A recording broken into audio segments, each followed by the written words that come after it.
With spring training underway and minor league camp on the horizon, Cardinals prospect Noah Menlinger joins us to talk a little ball today on today's episode of Locked On Cardinals. You are Locked On Cardinals, your daily St. Louis Cardinals podcast, part of the Locked On Podcast Network, your team every day.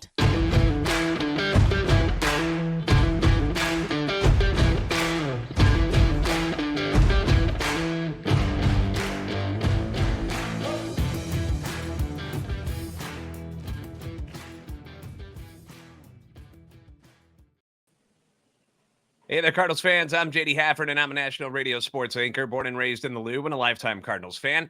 And I'm your host for Locked On Cardinals, part of the Locked On Podcast Network, your team every day. You can follow me on Twitter X at JD Sports Radio. You can follow the podcast at LO_Cardinals. We want to thank those of you who make Locked On Cardinals your first listen every day. We're free and available wherever you get your podcasts. You can find us on YouTube if you want the visual aspects of the show. If you come by YouTube, make sure you like and subscribe. Make sure you comment. Don't be shy. Be a part of the show. Interact with us and hit that notification button so you know when the new episodes are out so you don't miss any. This is a show serving Cardinal Nation and giving the best fans in baseball all of the info about the birds on the bat.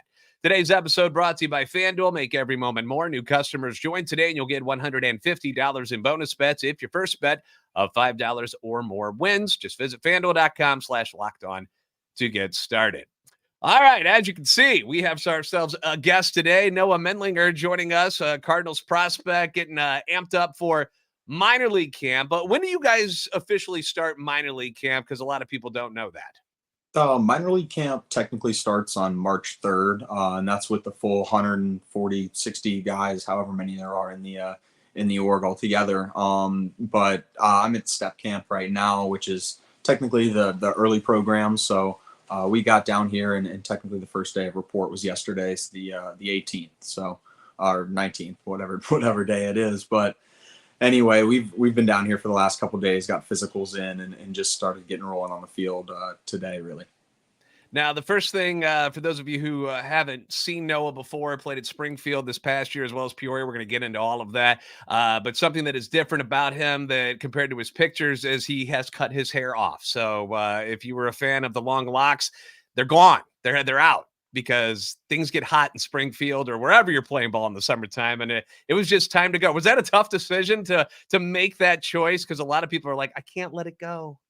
I mean, I was ready to do it about halfway through the season. A couple times I was ready to just go buzz it all, but I kind of hung with it through the end of the year. And everybody's heard the old Bible story of Samson, so I felt I was having a pretty good year at the time, and I'm definitely a little stitious. I don't know about superstitious, so I kept the hair going through the rest of the year, and I had a couple fans actually chirp me asking me for my hair care routine and stuff like that when we were on the road. So I always thought that was funny, but. No, that was the first thing I did when I got home. I went and saw my guy who is my barber, is my shortstop from college, and he's been the only one to touch my hair since. So that's the first thing I did when I got back. Well, let's get a little background for people who aren't familiar with you yet. Once again, Noah Menlinger, Cardinals prospect, joining us here today. I know you grew up in Georgia. Was it in the Atlanta area or was it just Georgia? Yeah, in the suburbs of Atlanta, Alpharetta, and I went to Alpharetta High School. So, just the suburbs of Atlanta, probably the 45-minute ride into downtown. We grew up going to Braves games and at the old park, and now we've been to Truist, and that's a pretty cool spot too. Brothers, sisters, what was it? What was the family life for you growing up? Yeah, little brother. We both played sports growing up. We were all about baseball. And so he and I, we fought like most, but we're 3 years apart, and so there's always a good brother rivalry there. So no, but he's at UGA now. He's got all the smarts. He's an engineer there and finishing up school there. So he's doing well for himself. You brought up your school here. I actually have a photo that I'm going to throw up to you real quick because utility player now, but I got this that I found when I was looking you up on Twitter a little bit, throwing no-nos. Yeah. How is the old chicken wing these days? You think the Cardinals could squeeze a couple of innings out of you if you were needed? Hey, I definitely go for it if they'd let me. That's for sure. I'm down to play anywhere, but No, I was definitely more of a pitcher, honestly, back in high school. The bat, I always had some decent bat to ball skills, but I couldn't get one out of the yard to save my life. So it definitely took a little bit of the college weight room to get there. But I tried to take the Greg Maddux approach and just try and hit my spots and make some pitches. And Pope was a good team that year, so that was a cool story. That was really fun. I miss pitching. It's different. That really feels like offense more than hitting does in baseball. You're the one that's got all the control holding the ball. So Were you somebody that because when I played, I didn't like when I was pitching, I didn't like hitting that day. Like I wanted to focus on just the one thing. Were you cool doing the Shohei thing and going hey, both I had ways an during the RBI. game? I had an RBI that day. So no, I loved it all. I loved it all. I wanted to be in the lineup that day. That's for sure. If something didn't go right, at least you could pick yourself up. Sure. You'd be like, I'm focused on this. Don't bother me because That's I right. popped out with 2 men on. Don't worry about it. Don't worry That's about it. right. That's right. That's right. Well, once again, we're joined by Noah Menlinger, utility prospect for the St. Louis Cardinals. You mentioned growing up in Atlanta that you went to a lot of Braves games. Did you have a favorite? Was it Maddux? Was he your favorite Braves player growing up? I kind of missed out on Maddux a little bit. He kind of finished before I was really tuning into games regularly. I mean, Chipper was the man growing up. I mean, everybody was wearing fighting for the number 10 in Little League and stuff. But I had some sneaky guys that were my favorite. I liked Martin Prado and Omar Infante. Those were my guys. They kind of moved all over the field. And when you're a kid, you're still playing, every position. And I never understood why guys got settled into one spot. So I enjoyed playing all around the field last year, just like those guys. And those had always been my favorite guys on the field. Now, you mentioned that, you just like you play all over the field. If you had to describe your game and like your style and your approach as just an all-around ball player, who would you compare it to at the major league level? Because when people look at your stats and the fact that you bat left, you throw right, you have the hair, you got rid of that, but you play infield and outfield, a lot of Brendan Donovan comparisons. Do you hear that often? Yeah, for sure. No, I mean, it's an honor even to be compared to somebody like that. I mean, for him to go out and win a Gold Glove his rookie year at that new utility spot, that's a guy I look up to, and Donnie's the man. He's anytime I pass him in the hallway, he's saying what's up, and nothing but good things to say about him. I definitely try to model my game around him. And honestly, we've got Jose Oquendo, the secret weapon, at the complex who we work with now. And those are two guys I'd love to model my game after. I mean, I'd love to be able to move around the diamond like those guys. They give teams some flexibility and to give the manager that flexibility and, to give some other guys flexibility, maybe giving an off day here and there. I mean, at the end of the day, I'd like to, do whatever I can and kind of understand that as a role and potentially a role for the future. So Donnie's definitely a guy that I model my game after. Now, how did the whole bat left, throw right thing come about? Because I never took off for me. People don't understand how difficult switch hitting is. They give people a hard time. Well, you can't hit right-handed. Wasn't he just do it the other? Like, it's not that easy, everybody. So how did you decide on the left-handed was the way that you like to hit? And obviously throwing right-handed, that's just kind of the way you have to do it on the infield unless you're playing first. I've tried to kind of pinpoint that. I've got that question before, and my best guess is I played hockey before anything. So my dad played hockey left-handed, I think, because his older brother was left-handed. So he cut down some sticks for me as a kid, and that's kind of what I picked up and started swinging. And when I picked up a baseball bat, it was left. And dad didn't play baseball as a kid. Mom played a little softball, but they weren't forcing anything on me. Whatever was happened, and we just kind of went from there. He tried to make me switch it and, take some reps right-handed, but I couldn't see the ball like that. I couldn't see it. Moving on to your college career, because when people hear college baseball, if you're not around it, you see Omaha College World Series, and that's just what you think of. You took a different path. You went D2. Tell us about your college experience and why you chose to go to a place like Georgia College and State University as opposed to any other schools that might have been available to you. Yeah. I mean, Georgia College, I wouldn't trade that experience for the world. I've got, friends to last a lifetime there. And certainly, in high school, I wanted to go play at a big D1 school. I wish, Georgia would have given me that opportunity, or Georgia Tech or somewhere in state. But at the end of the day, Georgia College gave me a great opportunity to get out there, get on the field early. And there were 3 guys that got drafted on the in the 2018 class, the year right before I got there, and they were making runs at regionals, and it was good competitive baseball. And I went in as a catcher too, which was interesting. So I at the end of the day, I was just looking for a spot that was going to give me a chance, and it was 2.5 hours from home, and you really couldn't beat that. We're going to talk with Noah a little bit more about his pro career after college, and we'll get into all of that coming up next. And I want his opinion on a little controversy going on in Major League Baseball with the uniforms. We're going to ask him about that as well. That all coming up here on Locked On Cardinals. Get buckets with your first bet on FanDuel, America's #1 sports book, because right now new customers get $150 in bonus bets with any winning $5 bet. That's $150 if your bet wins. Of course, you can't lose and then expect to get it, but if you win, that's all yours. Bet on all your favorite NBA players and teams with quick bets, live same-game parlays, exclusive props, and a whole lot more. The NBA season just getting past the All-Star break. They're going to start regular season games up again on Thursday, and you can start winning that early. They're going to have plenty of games, and a lot of guys who were injured coming into the All-Star break, they're going to be healthy now. So for you fantasy basketball players, make sure you're paying attention to that. I saw Van Fleet came off the IL. That was great news for my fantasy basketball team. But as far as winning yourself some money, here's what you do. You visit FanDuel.com/lockedon, and you shoot your shot. See which games, which players fit best for your bets, and then place a little wager down on there. And again, $150 if your bet wins. That makes a lot of sense to me. FanDuel, official sportsbook partner of the NBA.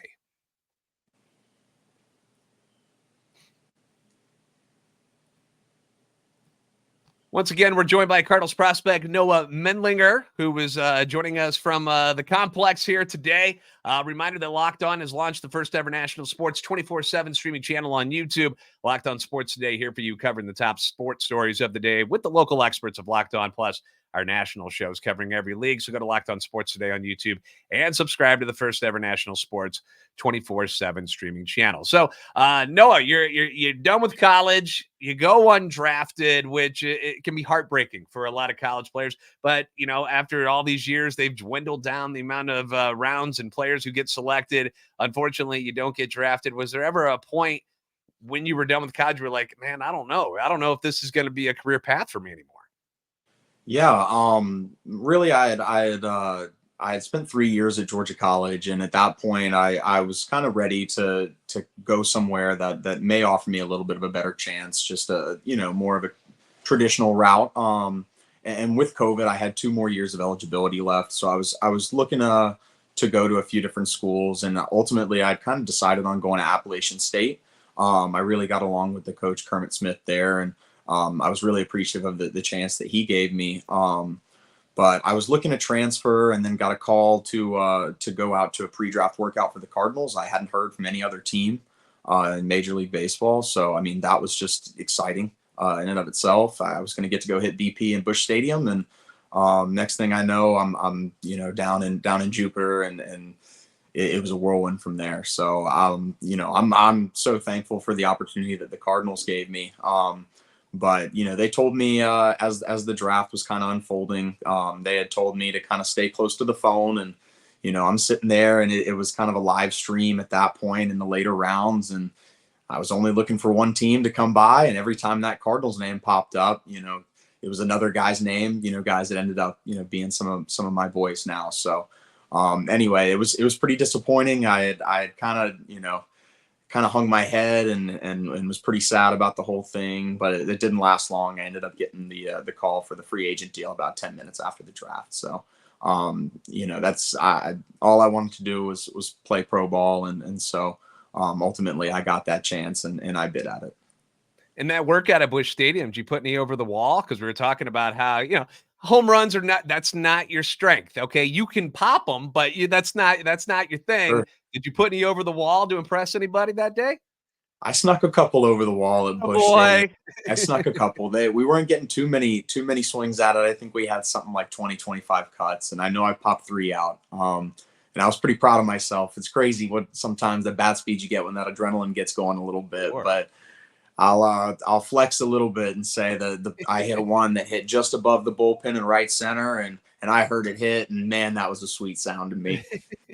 Not an easy place to put the ball out either, especially when we're talking batting practice speed. You're not getting to go off somebody popping 98 in there where you get to use their velocity. So that's good to hear. Good to hear. That probably impressed some things. Now, when we can move on into your minor league career, your first stop is down in Palm Beach, and then you move on to Peoria in 2022.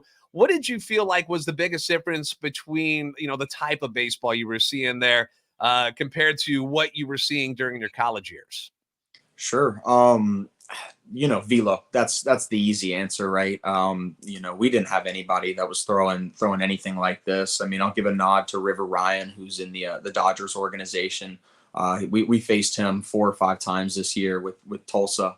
And I mean, he throws the heck out of the ball. But aside from him, we really weren't seeing too many burners in our conference in school.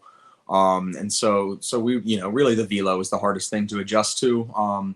The eyes get used to it after a certain amount of time, but it's really the velo combined with the breaking stuff. So, you got to worry about 100 and then they can throw an off speed pitch. So it's the combination of the two. You can get on time for 100 if you know it's coming, but you don't know what's coming. So that's definitely the biggest adjustment. Aside from that, the pace of the game picks up every level you go up. I think the game just feels a little bit faster, and it runs a little bit smoother when it's going well, and when it's not going well, it piles up on you. That's for sure. But just trying to slow the game down is the number one thing that you can do in that situation. And we work on that in all of our fundamentals and just slowing the game down as best we can.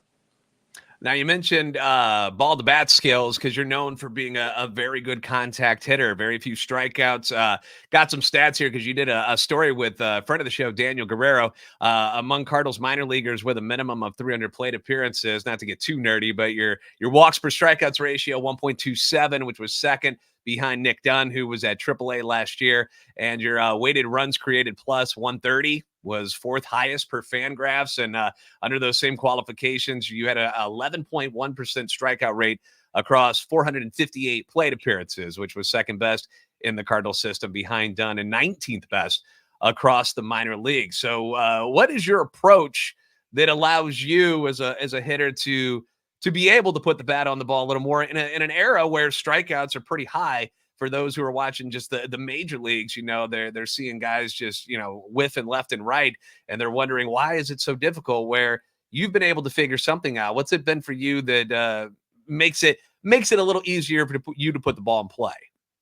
I think first and foremost, just that overall day, it's a little bit of a mindset. I mean, I hate striking out. That to me, that's the worst thing I can do. You can run a dribbler out, you can break your bat and get a little Texas leaguer, but you don't put the ball in play and you're leaving it up to no chance at all. You're walking back to the dugout, and that's just leaves a salty taste in my mouth. I can't stand it. And I think it's not accepting that, that new school baseball mentality. I mean, surely I know I'm not going to go out there and pop 30 like my teammate Chandler Redmond, but I think giving up some of that pursuit of power numbers and in pursuit of putting balls in play is definitely it's a mindset, it's a mentality. But I go up there with ultimately a plan to just try and do my job and see some pitches, and I feel I'm doing my best when I can see a couple pitches, control the strike zone, and feel like I'm controlling the at bat as best I can. For you younger people who are listening and watching, he's absolutely right. When you strike out, you're not giving yourself a chance at anything. Like, at least you put the ball in play, whether you get a hit, but at least you got to make them field the ball. It just get the percentages of you getting on base go up a ton compared to just striking out. So I was that kind of ball player too. So it always made sense to me. And I was embarrassed when I struck out. Like, it was something that I was like, dude, I got to walk away back to the dugout in shame. I don't want to look like that, So that's something obviously that Cardinal fans know a lot about, and it's something that when you get to the show, they're gonna love you for that. One thing you got to do this year, World Baseball Classic, Team Israel. Tell me a little bit about that experience, because that had to just blow your mind, because that thing was cool. No, absolutely. I mean, it was like getting shot up to the big leagues for a week and a half. it was such a cool experience. I mean, we got to play against the best competition in the world. I mean, our pool down there, they called it the death pool, I remember. Yeah, But dude. I mean, at the end of the day, you're playing against guys like Ronald Acuna, Juan Soto. I mean, these are the best of the best, and I mean, these are guys I'm watching on TV playing MLB The Show with, and so. I mean, getting to play against them was a crazy experience in and of itself, and it's been really cool to see what they've done with the WBC and kind of blow that up. It's a different kind of baseball, certainly than the minor leagues, and definitely than Major League Baseball. It's a playoff atmosphere every game, and yeah, I definitely haven't played in an environment that loud. The dome there in Miami can get pretty loud. And so I enjoyed every minute of that. I mean, we had some veteran guys in that clubhouse that had played on the Olympic team and played on the WBC team before that. I mean, our manager, Ian Kinsler, and then we had Brad Osmus helping us out too. There was so much good baseball minds in one place, and to have such a welcoming group of veterans, for some of the younger guys like me, Zach Geloff, and a few other guys that were just trying to make our way. That meant a lot to me, for them to welcome us in, go take us out to dinner. That was really cool. And I appreciated that. And, we talked today about searching for mentors in spring training. And I think that's, guys on that team are certainly ones that I would look towards to definitely look up to and in the future.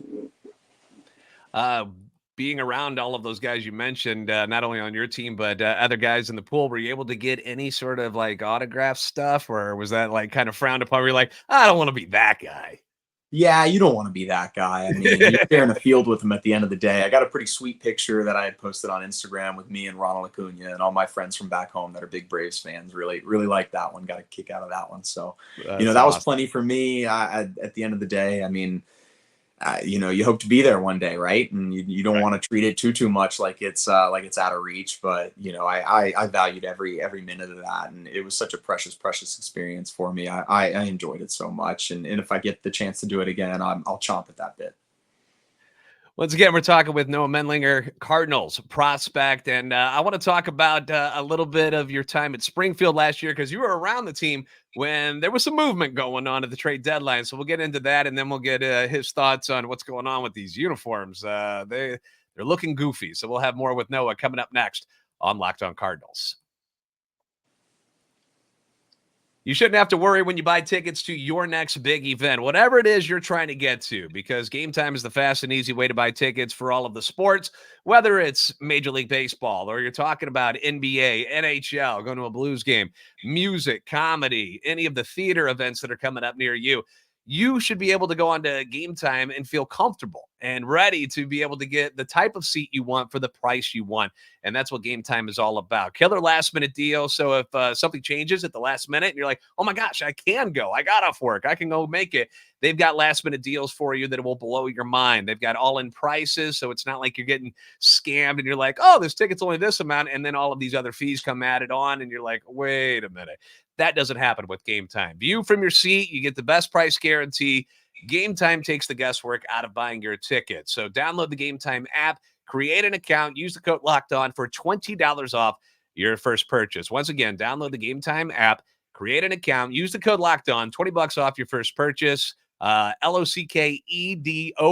That is the code that you want to type in there on the Game Time app to get $20 off your first purchase. So it's available to you right now. You're going to want to use it to go see the teams you want to see this summer playing Major League Baseball, whether it's the Cardinals, whether you want to see somebody like the Dodgers or whoever it may be, wherever you're at.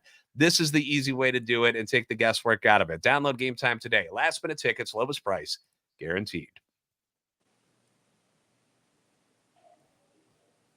Locked On has launched the first ever national sports 24/7 streaming channel on YouTube. Locked On Sports Today is here for you 24/7, covering the top sports stories of the day with the local experts of Locked On, plus our national shows covering every league. Go to Locked On Sports Today on YouTube and subscribe to the first ever national sports 24/7 streaming channel.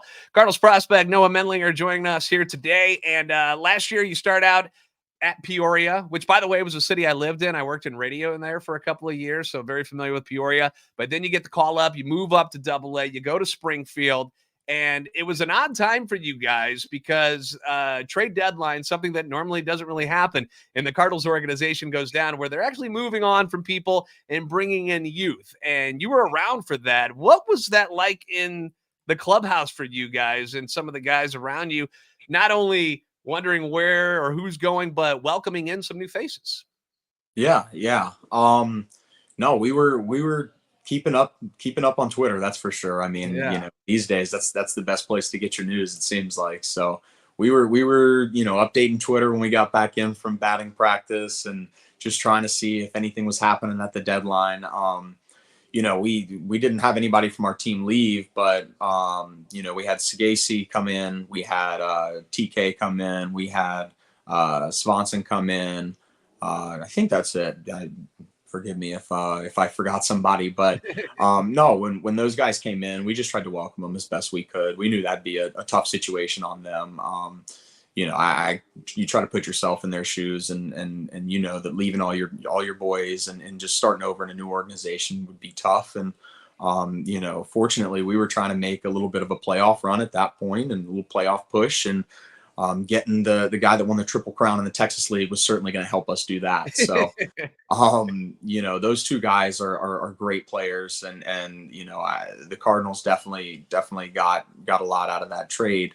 And so those guys are I'm sure doing really well in big league camp right now, and it'll be good to catch up with both of them when we see them soon. But you just try to welcome them as best you can. That's really all you can do, and we were really fortunate to have those guys. Now, you mentioned that you guys were fighting for a playoff spot. You guys end up actually winning the division in the second half there. So a lot of talented players on the team. I'm going to throw out some names at you, and you kind of give me just like your quick 10, 15-second scattering report on them. And remember, these are your boys. You're going to see them again, Noah, so don't say anything bad. Let's start with Victor Scott II, the Blur himself. What can you tell us about Victor and his game? I mean, everybody seems to know a lot about him. I mean, you can't let that guy get on first base. It's pretty fun to hit behind him because he's always in scoring position. Vic is an unbelievable guy to share the field with, and he helps a lot out when you're making your first couple starts out in the outfield. Oh, I'll bet, because that was something that maybe people aren't familiar. You played a lot of right field with Springfield, right?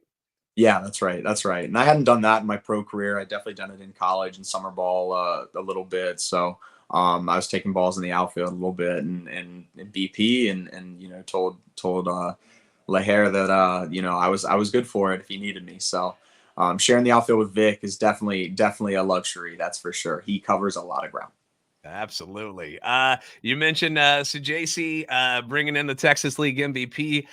People who are in St. Louis, they've heard about him. We got to meet him a little bit at the winter warm-up. What can you tell us about his game, both offensively and defensively? What made him as good as he was as the MVP last year in the limited time that you got to see him on your squad?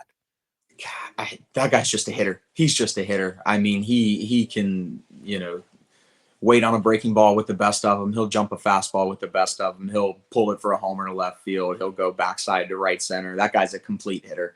He can do it all. He's got lightning fast hands, and he's fundamentally sound on defense. He makes all the plays. He's a great ball player. A guy that we've had on the show before, so friend of the show, also a lot of speed, Mike Antico. 18 bombs this year for Mike, which surprised a lot of people to go along with the speed. What do you got to say about Mike and his package as a player? Wasn't much of a surprise to us. He had gone off in that first little short season stint we did in Palm Beach in 21. So the power wasn't much of a surprise to us, but Mike is just a great veteran presence in the clubhouse. He's really a great guy, and it's awesome to have him in the clubhouse. And he's a complete hitter. He's a mature hitter. He's a mature baseball player. He knows the game like the back of his hand. Now let's switch over to the pitcher side of things. One of the top pitching prospects in the Cardinals organization. Got a couple of them here. We'll start with Tink Hence. What can you tell us about Tink and what he offers? Have you ever had to face him in any sort of BP or something at all, or have you just only seen him taking on the opposition? I faced him twice last year, and he walked me once, and it's a good thing he did, because the other time he struck me out. It's a blur. You said Victor Scott's a blur. Tink Hence's fastball is a blur too. Oh my goodness, that guy's got electric stuff, and I'm glad he's on our side. That's for sure.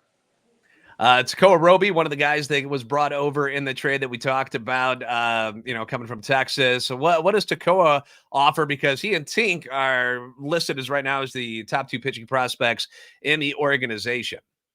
Yeah, TK, I mean, he was limited to a number of like a pitch count, I think, when we first got him in Springfield. So we only saw him for short 2 inning, maybe 3 inning stints in the playoffs. But that guy, he's a competitor, and you don't really see it until he gets out on the mound. And he's one of the nicest, most easygoing guys until he steps out on that mound, and then you see a little bit of fire from him, and that's awesome. And that fastball's got a little fire to it too, because he ran it up to 98 in Springfield, I think it was, and he could have a little more in him. So that guy brings the heat. He's got strikeout stuff too. So I don't want to fade. I don't want that at bat either. Let me tell you. Let's talk about a former first-round pick in Michael McGreevy, a guy that has shown a lot of success in the minor leagues. But some people hear first-round pick and they're like, "Well, why isn't he up here already?" What can you tell us about McGreevy's game and what he offers? Mike's always been poised on the mound, polished. Ever since college, I think he went to UCSB, and the Gauchos produced a pretty good one in Shane Bieber before him. So, anyway, he's just, like I said, poised on the mound. He knows what he wants to throw. He's going to get the ball back, get right back on the rubber, and it's awesome to play defense behind, because that hitter, with the pitch clock, it speeds you up already, but with McGreevy on the rubber, he's going to speed you up even more. So you better be ready to go the second you step in that box, and he's got really good stuff. He knows exactly where he's going to put it. So if he's on that day, good luck. Good luck. Yeah. He's one of those guys that you love to get, like he's mentioned, defensively, and when they're pounding the zone, and it's just like boom, boom, boom, and it just the game flies by, and it makes it all that much better for you. All right, final one, Andre Granillo, closer, a guy that I am really, really, really high on this year, and I'm expecting big things out of. And what makes him so nasty coming out of the pen?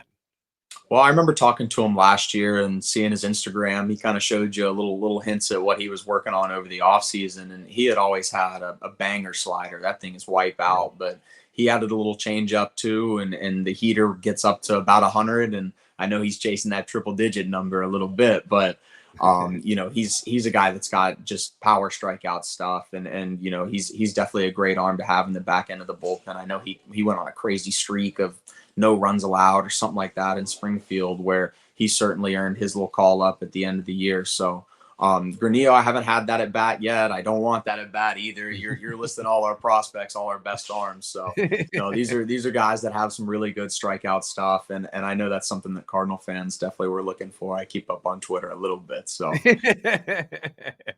all right, well, if you're keeping up on Twitter, this is going to be something that maybe you've seen already today, maybe you haven't, but there's been a little bit of controversy, Noah, about the uniforms that the guys are sporting at spring training right now.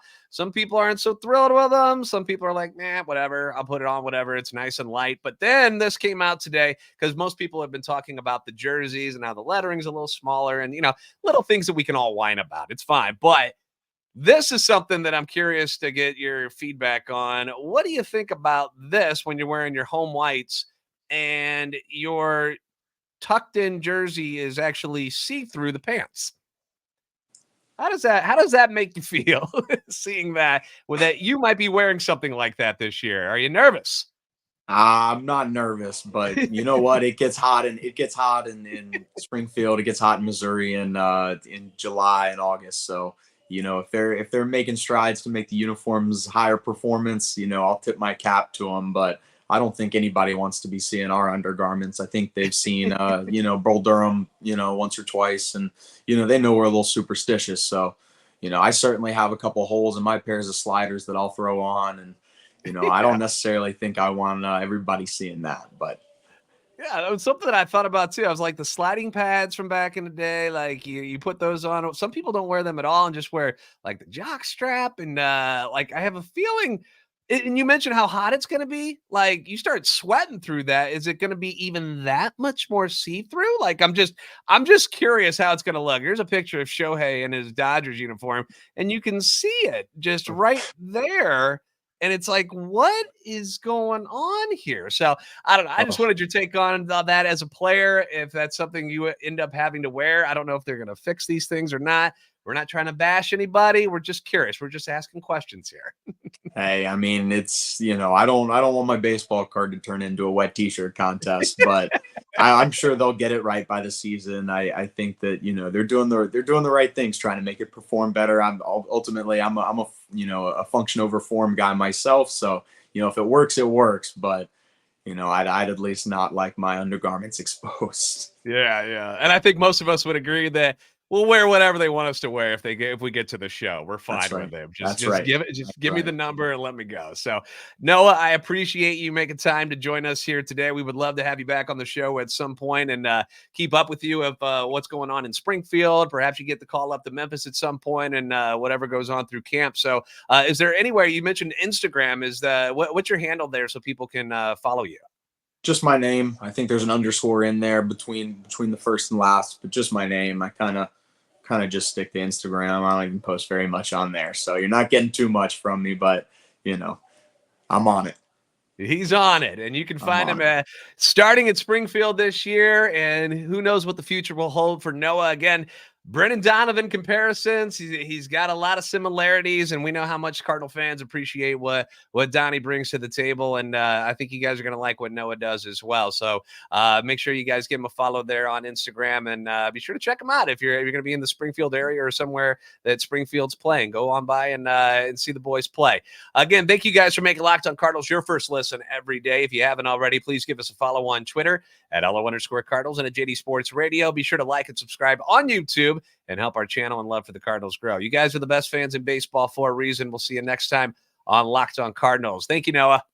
Thank you.